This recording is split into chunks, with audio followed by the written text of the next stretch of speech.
Hey. Cue you. You will not miss the cue. Oh, there's music? No, there's just a photo one part. I'm going to start the way Brandon always starts everything.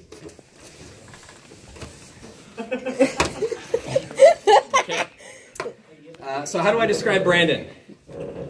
Messy, hairy, all over the place, a lot of Star Wars. That's just his room. It's also Christmas time right now, which means it's now time for people to, bring out their ugly Christmas outfits and just their ugly outfits in general, or as I like to say, just Brandon all the time.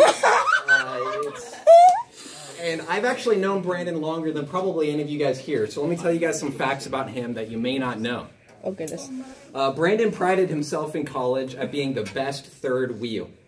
You know what they say, practice makes perfect, and Brandon's had plenty of practice at being single. He's also a Seahawks fan, and I don't have a joke for that one. That's a roast. And when I first met Brandon, I thought, wow, he will have no friends. Only an idiot will be his friend. And I'm his friend, so I just roasted him.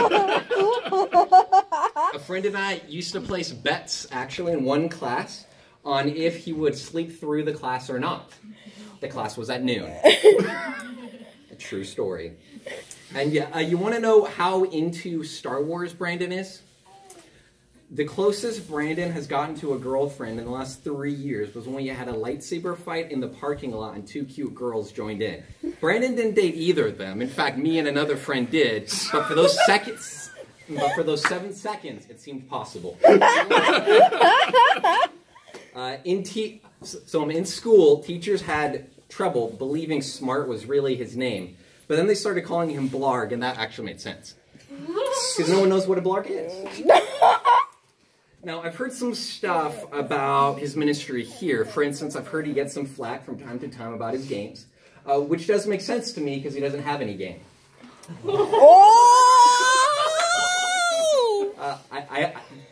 I also love how lit his tree is here, because at least something about him is lit.